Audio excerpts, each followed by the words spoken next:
Començaré pel començament. En aquesta sessió parlarem, in this session we're going to talk about quantum computing. Clara opened a box in the conversation that we had previously, in which she mentioned that they did at Tabacalera a very big exhibition around computing, around quantum. And also, yes, we thought that quantum needed to be part of Eufònic program this year. And I'm lost. And then you decided to have an infinite conversation. Yes, an infinite Even conversation. Even if we have only 30 minutes to talk about that it's going to be also finite and things like that. But let me introduce you to my partner today in partner. I was to say partner in crime, partner in quantum crime. Huh? Left to my own quantum devices, if you wish. Who is Eduard Alarcón, who is a professor at the UPC, which is the Technical University of Catalonia. In a former life, he used to be a musician. He's still a musician. He played bass in a quite famous Catalan pop band, and he had also an electronic music band when only a very few people did electronic music. And he plays ukulele and knows a lot of things about chips, quantum computing, and other things, I don't know, that have to deal with computers, because he taught himself to coding video games for his brothers when he was 9 or 10. I'm going to fight back, Antònia. This is very unfair that you start with your introduction. Yeah. She considers herself to be a multimedia adventurer. She has been, as you know, in radio and television. She's in charge of orchestrating Sónar+D program. In a previous life, you were representing things like the React table, wasn't it? Back in the prehistory. Back in the prehistory, yeah. And nowadays, she's one of the most influential women in the country. Don't believe by a recent list of influential people. Anyhow, today I'm representing the hardcore part of science, the boring part, but I have some sensitivity to art, just sensitivity, and I'm a bit of a heterodox. So we'll try to see whether one of the new advances of technology, which is quantum technology, whether we can explore together its use for an artistic purpose. It's a very nascent field, it's a very emergent field as we speak. We'll try to do so. There are not many people who are able or have the capacity, knowledge to make art with quantum computers, because nobody has one at home and most probably will never have one at home. No, right? But just to make like a primer and put some context into what quantum computing is. But can I break the protocol for a second? Yeah. And start with a bit of a political manifesto? Yeah. Yes. So please. We're both heterodox, but Antònia represents a bit more art and I represent a bit more science. In an era where we all highlight differences, I would like to highlight what art and science share. Science comes from humans and art comes from humans. So the very process of creativity at the beginning of a scientific or artistic idea is the very same process. It's a process of rapture. And that's something we share. Then the method is very different. Scientific method is very boring. So the method is very different. I would say it's opposite. The purpose is quite the same, but with two different angles. The purpose of science is to understand the world, mainly around objects and objective factual evidence, and the purpose of art is to understand the world, mainly a bit around subjects, isn't it? There is something we share as well, diplomacy. We were discussing with colleagues at the Instituto Cervantes before. In a world where political diplomacy is losing control, I think that both the artistic community and the scientific community, we share diplomacy. We share the outcome of our scientific and artistic work, irrespective of our age, region, gender, or discipline of origin. So we are naturally diplomats, and that's something we share. Yeah, also because I think that we find joy in sharing things with others. But there is no, or there hasn't been up to now, full symmetry in the interplay between art and science. I know that we're digressing from quantum technology, but it's a bit boring. We go back to this idea. Let me just finalize with one final reflection. All of you, and we have seen the very notion of an artistic residence in a scientific institution. Say, for instance, what Monica Bello at CERN in Switzerland has been doing for many years, what colleagues at the supercomputer in Barcelona are doing now. We have rarely seen the opposite. A scientist in residence in a group or a collective of artists. So let me extremely humbly say, because I flew in this morning, I want to fly out in a while, say that I consider myself today hosted by this group of artists, which I very much respect and admire. And it's for us, it's for me, representing science, to understand your methods, the way you mediate with society.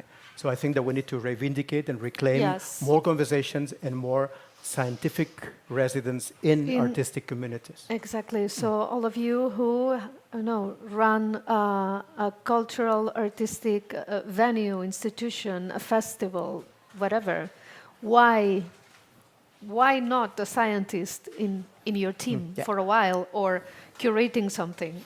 Not just a scientist that's using art to communicate. No, that's a cliche of using art for science.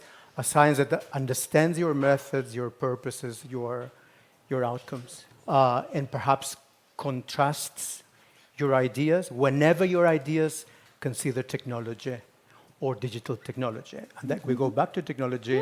And I know that Antònia, she's very much into everything, but in particular digital technology. Heterodox. Quantum computing is not digital technology. No. Might be a next revolution of technology, but it's certainly not digital.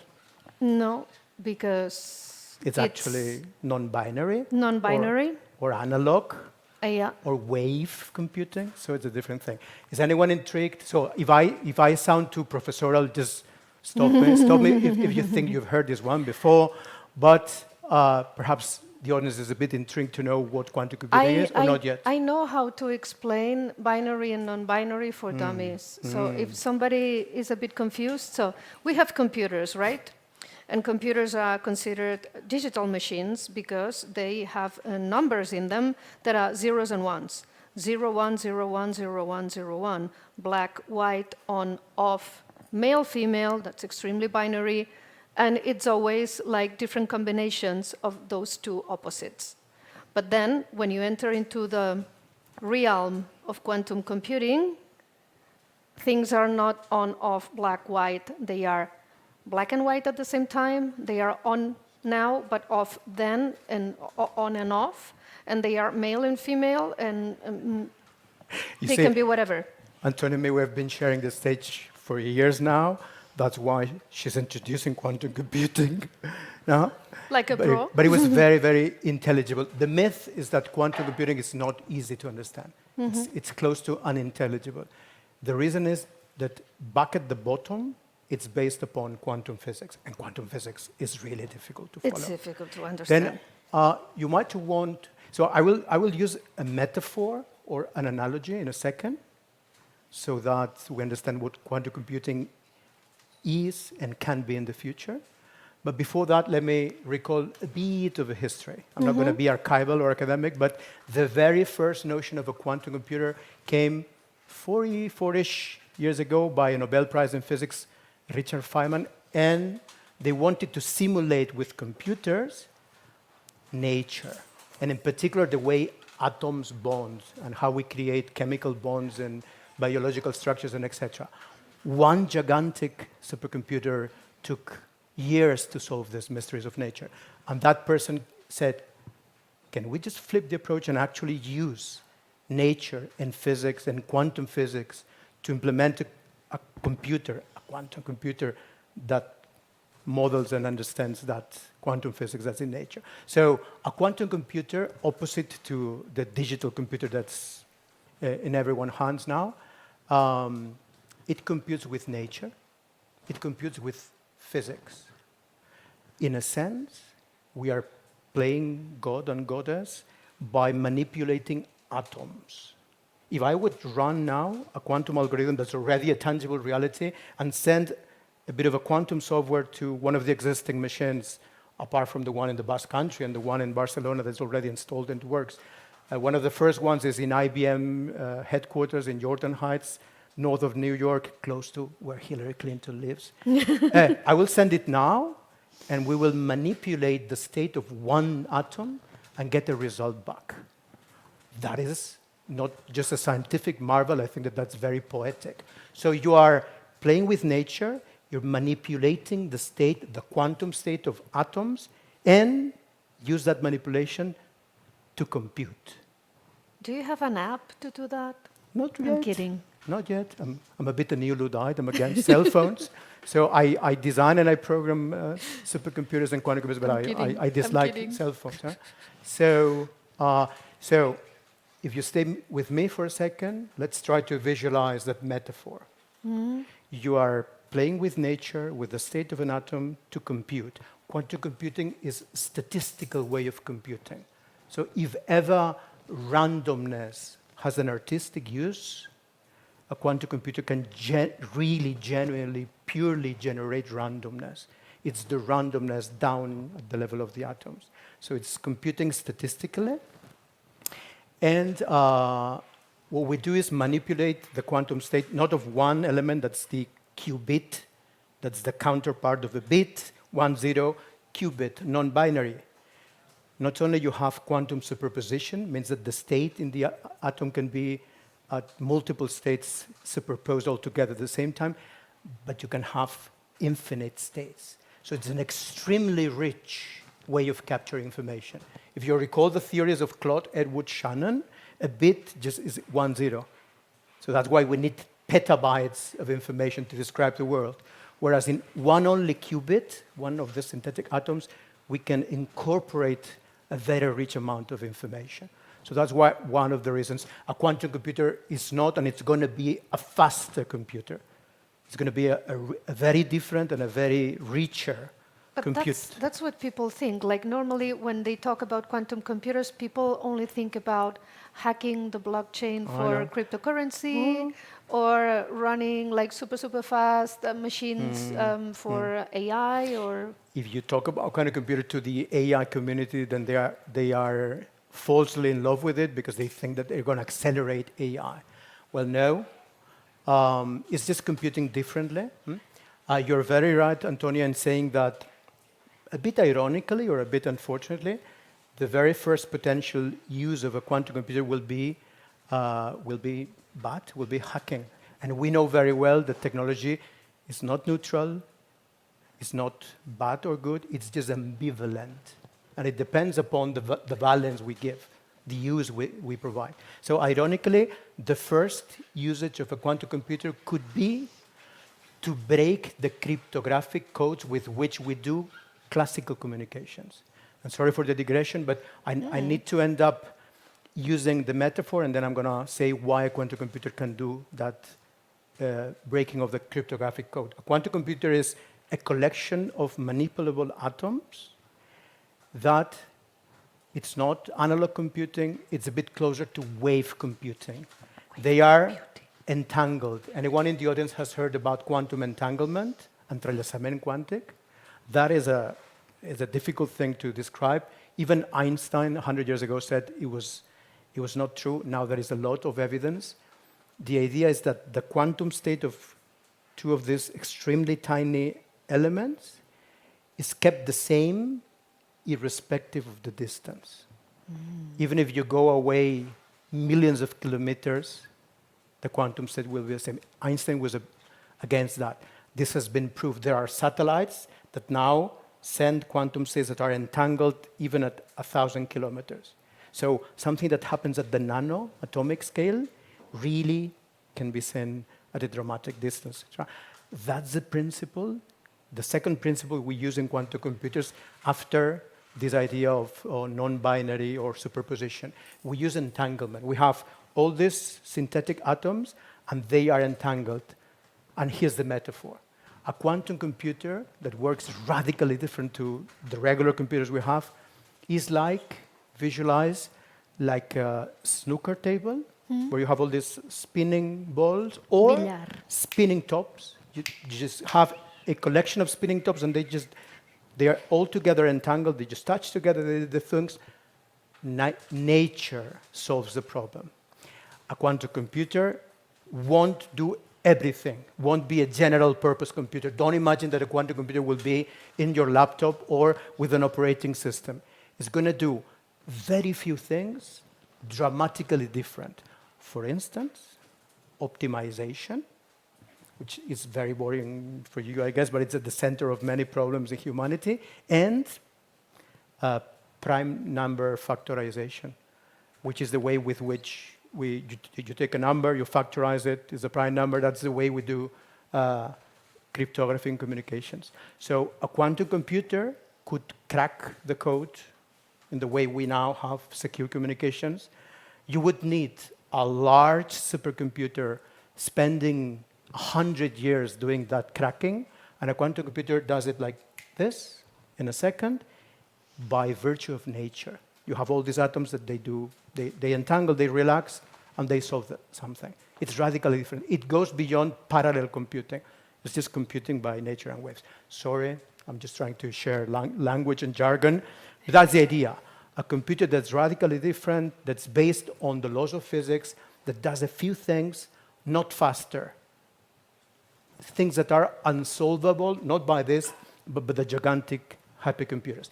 Is that useful for society? Well, we could find biological molecules, and including pharmaceuticals, that we don't know which they are. And now it takes a year by a gigantic supercomputer to solve them. That could be solved like this. So exploring and synthesizing new pharma to cure cancer, amongst many other applications. That will be quantum computer in a very short conversation. Uses for real life, but what about making art with quantum computers, which is possible? There are a few artists, they are not normal artists, they are normally trained physicists and trained quantum physicists that are making visual art or music interacting with those computers. Because the thing is that they don't have like a keyboard plugged or a MIDI controller plugged into the quantum computer. They use this computer, like a regular classical one, and they connect to one of those quantum supercomputers that I want to show you how they look in case you haven't seen them. Have you seen a quantum computer? It's like a suspended golden chandelier. Just in case you haven't seen it, it's a we're gonna look for 3 meters high golden chandelier. And while Antònia is opening this, they operate at 0 Kelvin, the coldest temperature in the universe. Even at the end of the universe, there's 3 Kelvin. This is minus 273 centigrade. It's frozen. Why? Because all these atoms are extremely vulnerable. So this is are we showing the chandelier? Yeah, now they're going to show it. It's coming. This is improvisation, Antònia. Yeah. This is a quantum computer. Now, does it look like a computer? No. It looks like a cathedral, an inverted cathedral, and really where we manipulate atoms is at the very top or the tip of it, at the end of it, there's the quantum chip where we host these synthetic atoms. And the rest of the things is just to be able to control, program, and extract information. And now they are extremely cold, as I was saying, because the quantum state and this infamous and famous entanglement is extremely vulnerable. If there's any particle from the universe, if there's any cell phone operating, any vibration, it will be destroyed. So you need to keep it very isolated and very cold. But we just go, program the state, and we read it out. They are now connected in the cloud, so we can use them. I can open now, program a quantum software, and obtain the result. And the question arises, can we start doing art? And this is happening as we speak. Yep. The MIT, the Massachusetts Institute of Technology, just released a brand new special issue from a compute music journal devoted to quantum computing music just a week ago. Past Sónar+D, there was the first ever discussion about, can we start to do art, music, and generative image with quantum computing? It's a nascent field. There's this one and only book on the topic, Quantum Compute Music. This comes from a very close colleague, Professor Miranda from UK. And the question is, for those of you who do digital art and digital music, you know that the artistic part is so-called mapping. How to map the change of parameters or patterns or something into something that's artistically plausible, beautiful, or that reaches other human souls. I'm not going to talk about that. I can tell you that quantum computing will do music in a radically different way because we don't have code. We are still programming these machines by, sorry for the jargon, gates, like and or gates. If any one of you remember how computers were 70 years ago, the first one, it was called the ENIAC. It was a very large machine in a room. So quantum computers are like that. Anyone is a coder or a live coder in the audience? I don't think so. No? Anyone has heard the word debugging? Oh, I'm debugging my code. You heard it. Do you know the origin of it? It was an actual bug, a butterfly, an insect that was in that machine. This is the ENIAC. Now, we are living the quantum ENIAC moment. By the way, most, if not all of the computer programmers were women. Yeah, you can see it in the images. They were ignored. Yep. So the origin, the start of the compute era was like this. And now we have a computer in a chip in every of our mobile phones. So we are now going through the ENIAC moment for quantum computing. We have these gigantic machines that can do this at a very small scale. I think that we should talk, if I may, about the ethical angle. I was saying before the technology is ambivalent. Computers alone or AI alone is not a bad thing. The bad thing is if they fall into a business model that pursues to capture our attention and our happiness and etc. So quantum computers, at least they are new, so we could incorporate more humanistic aspects or ethics upfront. That's a very open topic. I'm just saying that this is being designed now. If society and artists, we participate in the design and use of these machines before they are owned by a large corporate that has a business model, at least we have the opportunity with quantum computer, not to fall again into what happened with AI. Yeah, right? The sooner we make art with those computers, the better. The better. So how do we do art then? We are coding with gates. The strict word is assembler. We're really coding at machine level. And we are just coding with sequences of atoms playing around and talking with nature. Can we map that into musical patterns?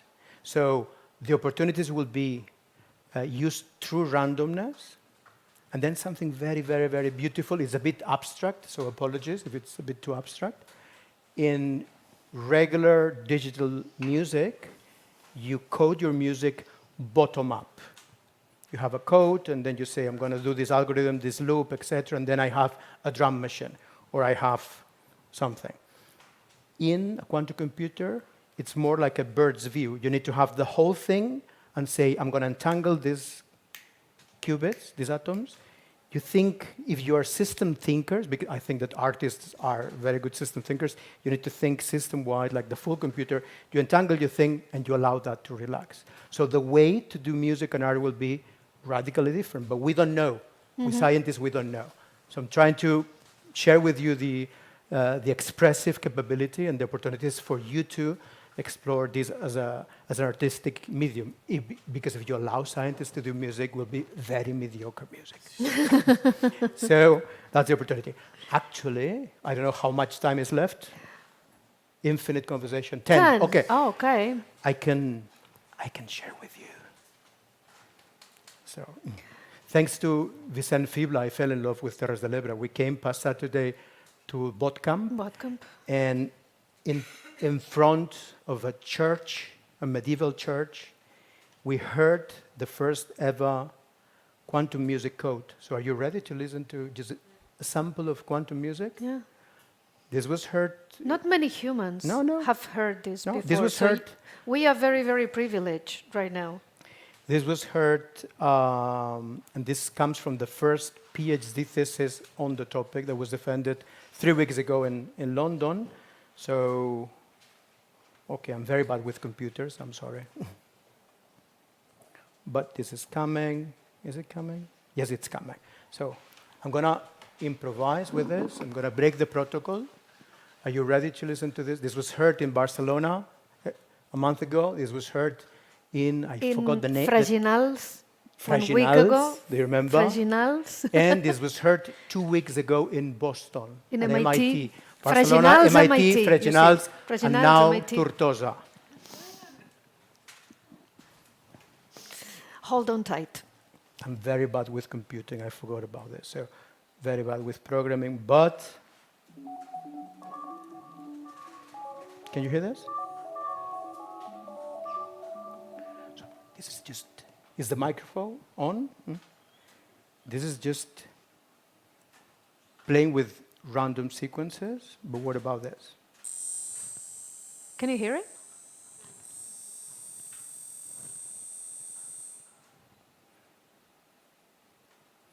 Now, if you convert these natural random sequences and the sequence of application of gates into a rhythmic pattern,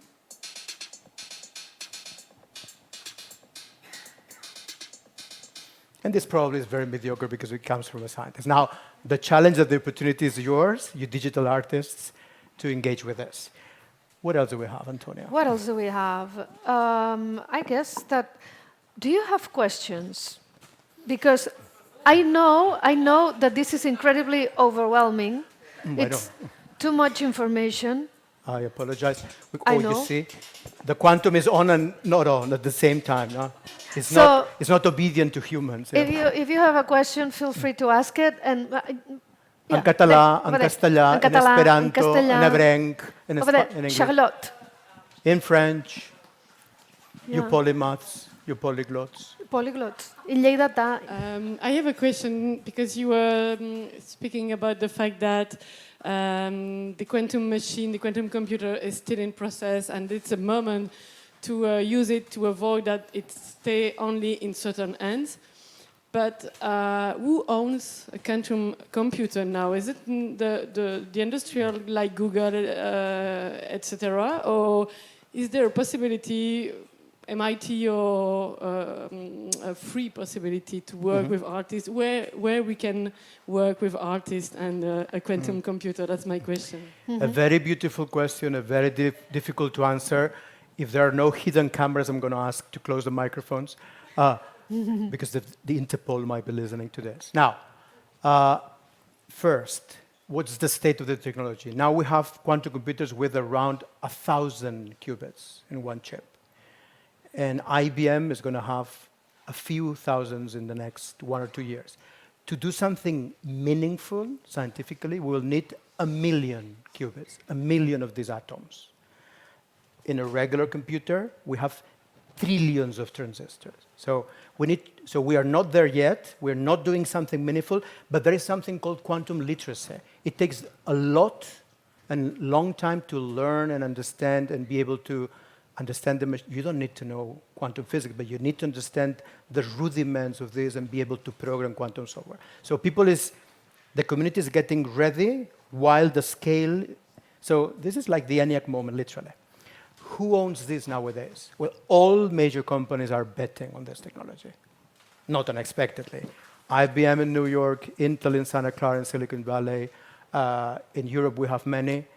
But research and knowledge comes from public universities, either UPC, MIT, or KTH in Stockholm, whatever. And there are public institutions.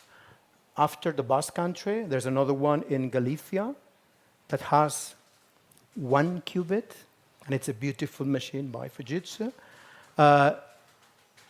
3 months ago, there were 2 installed at the Barcelona supercomputer. They are public infrastructures. In the team with which we have written a manifesto on quantum music, we have Dr. Artur Garcia, who is the lead of the quantum compute group, and he owns the machine. I don't know whether any of you visited ever the supercomputer in Barcelona. It was a very large machine, not the fastest in the world, but it was the most beautiful because it was in an old, desacralized chapel. So in that chapel, now, there is the first ever quantum computer, and it's a working, tangible prototype. That has public access. And actually, together with Antònia, and with Soliman Lopez, and with this Artur Garcia, and with this colleague from London, we are trying to allocate time in this public infrastructure for artists to play with the quantum computer and try to do not just quantum compute music, but quantum live coding. Nowadays, a quantum computer is not live yet. I mean, the true underlying process is solved in 1 femtosecond.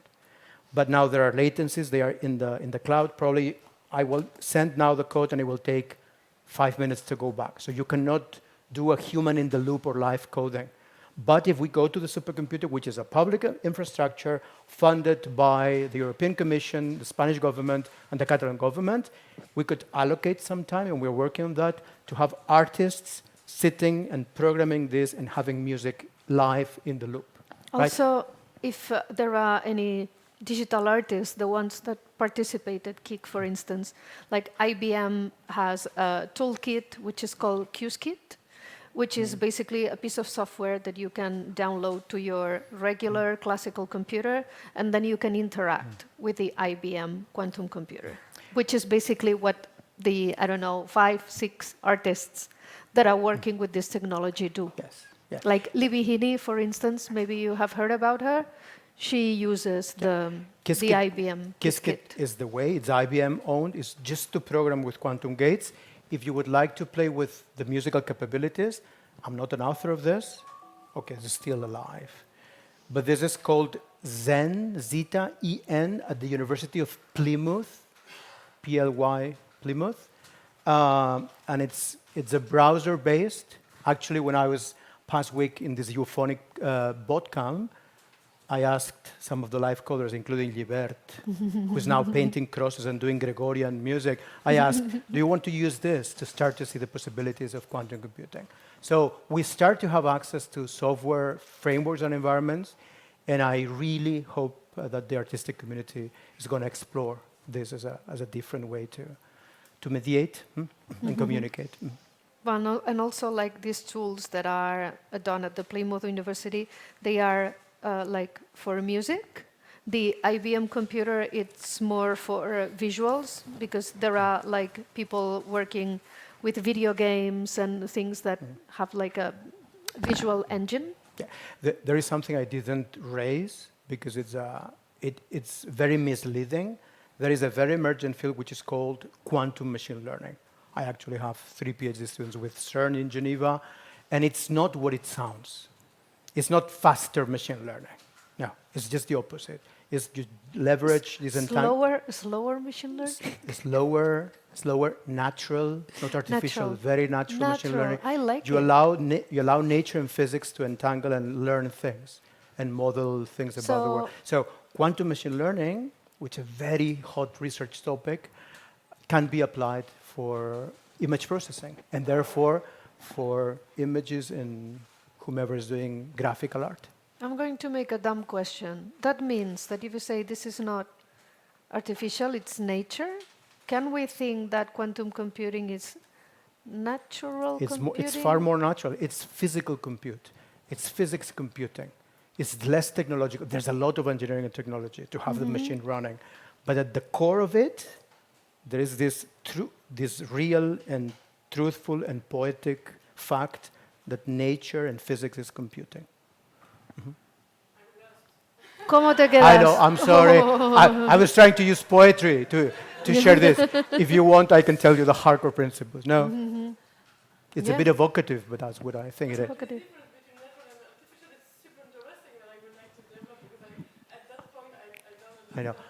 I know. I think there's a coffee break after this. We can leverage a coffee break. It's very difficult to grasp. I still don't understand it, even though I try. And for instance, now I'm going to tell you about an experiment that I'm doing in ChatGPT. That I'm calling it La Tieta Quántica, the quantum auntie.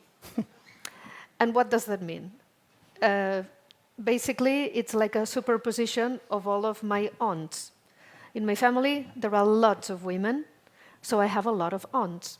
Most of them, they are 70 plus, and A they are constellation of aunts. yeah, and they are very.